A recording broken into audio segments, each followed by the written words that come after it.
Shalom kekasih Kristus, salam waktunya mengalami terobosan. Hari ini tetaplah kita antusias dan semangat dan tidak mudah digoyahkan oleh kondisi apapun. Untuk itu, tetaplah melekat dalam Tuhan melalui renungan hari ini. Agar iman pada Tuhan tidak mudah digoyahkan dengan kondisi sesulit apapun, kita berdoa. Bapa Surgawi, kami naikkan syukur padamu hari ini, biarlah Engkau terus menghiasi hati, pikiran, dan iman percaya kami dengan kebenaran firman-Mu.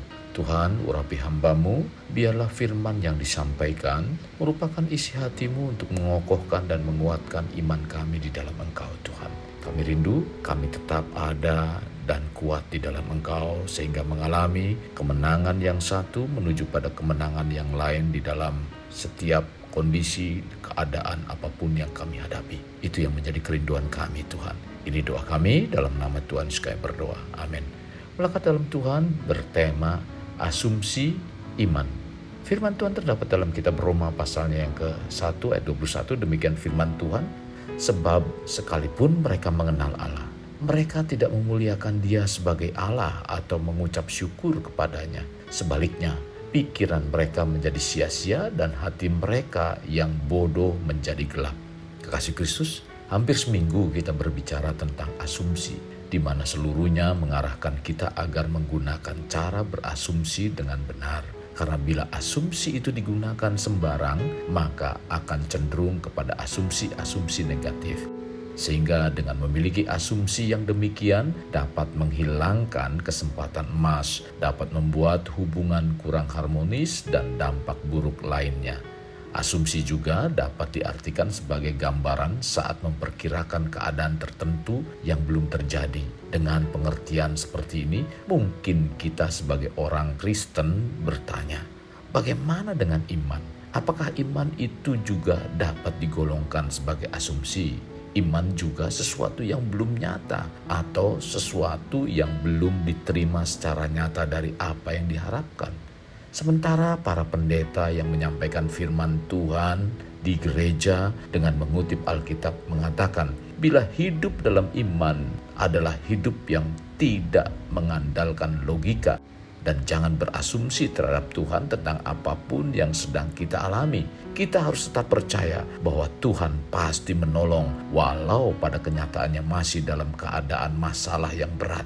Untuk menjadi orang Kristen harus selalu bersyukur atas segala hal dan tunduk sekalipun dalam keadaan yang penuh tekanan. Bahkan ada lagi yang menyampaikan, jangan peduli dengan apa yang terjadi di dunia ini, karena dunia hanya tempat sementara dan kewargaan kita bukan di sini. Kita di dunia ini hanyalah menumpang. Kekasih Kristus, ketika kita menerima perkataan para pendeta sebagai orang yang menyampaikan atau memberitakan firman Tuhan, seharusnya kita pahami dengan cermat tentang apa yang disampaikannya. Sekalipun pada kenyataannya saudara dan saya masih belum menggenapi janji-janji Tuhan. Dan itu bukan berarti bahwa firman Tuhan itu tidak masuk logika dan hanya asumsi atau angan-angan yang ditujukan kepada pengikutnya. Sebagaimana pepatah yang dikatakan oleh Karl Marx bahwa agama adalah candu, juga bukan seperti yang dikatakan oleh Lenin yang menuliskan risalah pendek tentang sosialisme dan agama pada tahun 1905 yang mengatakan bahwa agama adalah sebuah bentuk penindasan spiritual. Kekasih Kristus, memang Tuhan memberikan kita pikiran agar kita dapat berpikir dan dalam mengambil tindakan atau keputusan berdasarkan kerangka berpikir yang benar atau menggunakan logika. Tetapi logika yang Tuhan inginkan bukan berarti menisbihkan atau menghilangkan kebenaran. Dalam Roma 1 ayat 18 mengatakan, sebab murka Allah nyata dari sorga atas kefasikan dan kelaliman manusia yang menindas kebenaran dengan kelaliman. Berkaitan dengan logika, mengutip apa yang disampaikan oleh William Alston yang menjabarkan tentang logika, dan dia mengatakan bahwa logika adalah pengkajian atau studi terkait penyimpulan secara cermat upaya untuk memutuskan segala ukuran guna memilah penyimpulan mana yang sah dan mana yang tidak sah. Jadi dalam berlogika, pikiran kita dibawa untuk melakukan praduga atau asumsi dengan berpikir logis yang memiliki aspek ketepatan atau kebenaran. Maka sebagai orang Kristen, semestinya memahami antara asumsi dan iman, di mana orang Kristen masih banyak memiliki pengertian yang salah antara fakta sebagai janji dan janji sebagai fakta. Apa artinya janji dan apa artinya fakta? Janji mengandung kemungkinan tidak digenapi apabila syarat-syarat yang ditentukan di dalamnya tidak dipenuhi. Contoh tentang janji Tuhan, hormatilah ayahmu dan ibumu. Tuhan berjanji akan memberi kesejahteraan dan umur yang panjang. Dari janji ini ada syaratnya, yaitu harus menghormati ayah dan ibu kita. Tetapi bila kita tidak melakukan sikap hormat kepada ayah dan ibu, maka janji tersebut batal. Ini adalah janji. Mari kita ketahui apa yang dinamakan fakta. Dalam Yohanes 1 ayat 1, pada mulanya adalah firman, dan firman itu bersama-sama dengan Allah, dan firman itu adalah Allah. Contoh lain, dalam kitab 1 Yohanes 1 ayat 9, jika kita mengaku dosa kita, maka ia adalah setia dan adil, sehingga ia mengampuni segala dosa kita dan menyucikan kita dari segala kejahatan. Kedua ayat ini bukan janji tetapi fakta yang menyatakan bahwa firman adalah Allah, dan ketika kita mengaku dosa, kita tidak perlu berpikir apakah dijawab atau tidak oleh Tuhan. Sebab ketika kita mengaku dosa, maka dosa kita sudah diampuni. Ini bukan janji tetapi fakta. Kekasih Kristus, sekalipun kita sekarang mungkin tengah mengalami beratnya realitas kehidupan dan pahitnya pengalaman hidup, tidak sedikit orang Kristen yang menganggap bahwa Tuhan itu tidak adil, mengasihani diri, dan tidak jarang akhirnya meninggalkan Tuhan. Bahkan ketika beban itu masih belum berlalu, berniat ingin mengakhiri hidup.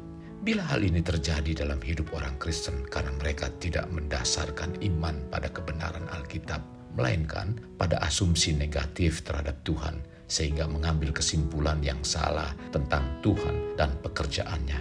Mari kita ambil contoh Ayub melakukan asumsi yang salah tentang Allah. Ayub dan juga teman-temannya berpikir bahwa ketika seseorang hidup saleh, ia akan diberkati Allah. Tercatat dalam Ayub 8 ayat 20 sampai dengan 22. Karena itu, teman-temannya mendesak Ayub untuk bertobat.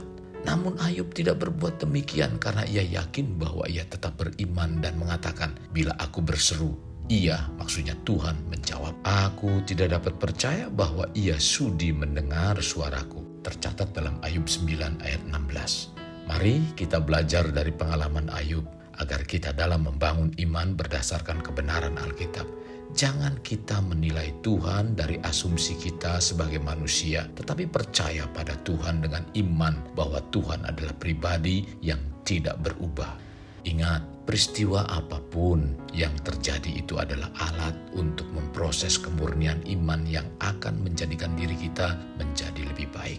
Kekasih Kristus, mari kita alami terobosan hidup. Untuk mengalaminya, mulailah dengan mengenal prinsip-prinsip kerajaan Allah serta menjadi warga kerajaan. Kita berdoa, Bapa Surgawi, terima kasih buat hari ini. Engkau kembali telah mencerahkan, bahkan memberikan penyegaran, pencerahan iman ini semakin membawa iman percaya kami kokoh kuat di dalam Engkau, dan kami semakin mengerti tentang apa itu arti iman di dalam Engkau, Tuhan.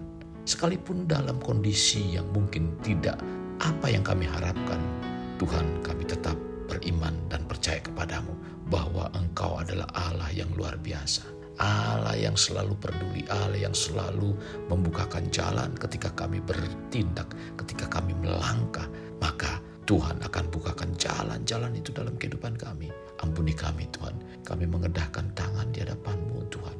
Seraya kami terbuka dan mengkoreksi seluruh kehidupan kami. Biarlah hidup kami dituntun senantiasa untuk terus taat dan menggenapi kebenaran firman Tuhan. Ini doa kami dalam nama Tuhan Yesus. Amin.